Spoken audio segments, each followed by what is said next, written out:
Oppenheimer, the brand new film directed by Christopher Nolan, and let's be honest, any time that he is the only director, if you really think about it these days, whose name will sell tickets. The average goer doesn't really care who the director is, but they know who Christopher Nolan is, and they know his name carries some weight. Films like the Dark Knight trilogy, films like The Prestige, films like Interstellar, films like Memento and Tenet and Dunkirk and Insomnia and Following, all these films that he's ever done. And it is cliche to say with me in my certain age, but Christopher Nolan is one of my favorite directors. So naturally, I am looking forward to it. I went to it. I went to the cinema. People were saying how great it is, how it's one of his best works, and I'm like pumped up. Even when the trailers were playing, I was like, yeah, Apple, Killers of the Flower Moon, you look cool, but because you're fun of Oppenheimer and actually, oddly enough, I didn't saw the new trailer, so it was the first time we were watching it, so it was like nice to see it on the big screen.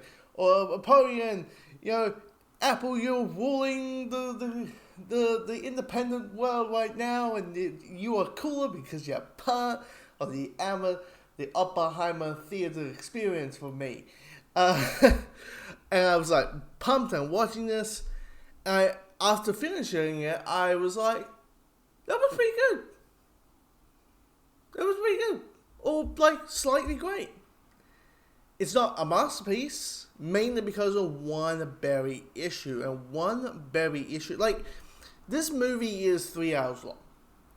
Some movies is perfect. 3 hours, end game. 3 hours, wow, perfect runtime, right? The Batman, nearly 3 hours long, wow, perfect runtime. Oppenheimer, not so much. There's all these scenes where we're in a sentencing hearing with Robert Downey Jr.'s character. And as great Robert Downey Jr. is in this movie, it did felt like those scenes weren't that necessary. For me personally, I would have preferred those scenes to be cut out and just end the film with how the film ends and just really stick on Oppenheimer. Stay with Oppenheimer. Because here's the thing. The entire movie, when it's on Oppenheimer, it sings, it rocks, it is like everything you want it to be.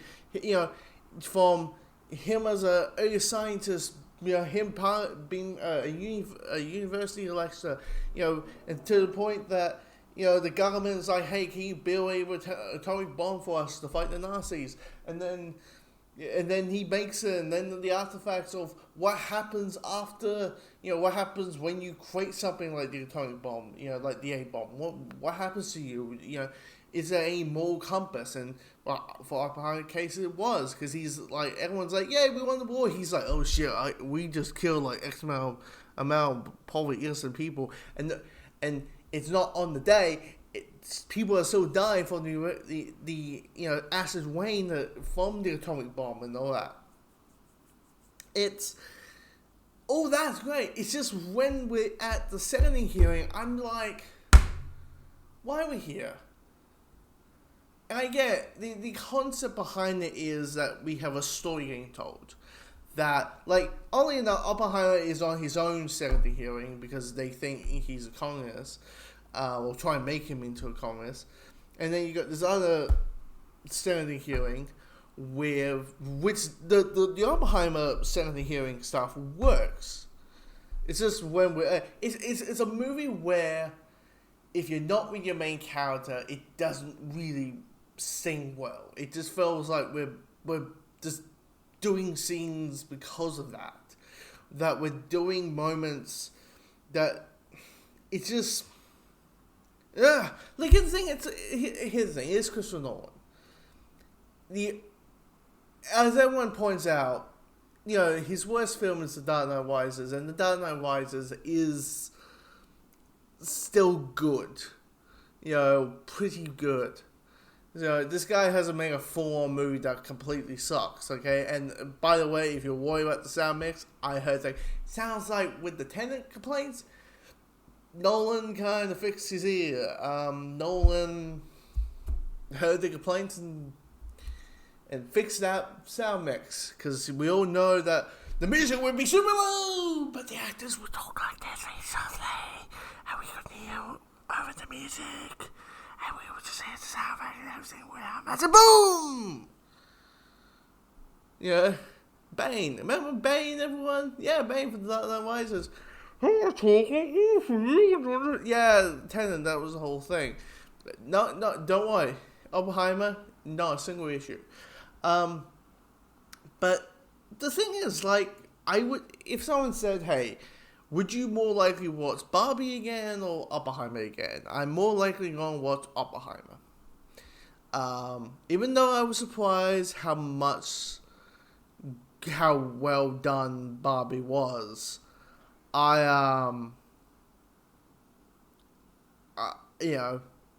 more of my taste of movie, and outside of those, like, when the biggest complaint is, hey, the one time's too long, that, drags the movie down, but then everything else works, like, performances are fantastic, and the flow of the Oppenheimer story getting told is great, and that when those elements happen, okay, so yeah, I mean, Oppenheimer's not a win for Nolan. It's just one of those situations where it's just like, it's a film that you want to love, and you want to be like, oh my god, this is a masterpiece. I was ready to go, oh my god, this is fantastic, and I'm like, yeah, good time. But, comment below, let me know what you think of Oppenheimer, if you've seen the film. Or not going to see the film because you want to be a part of the Barbie, you want to visit Barbie Let's Go Pie, yeah.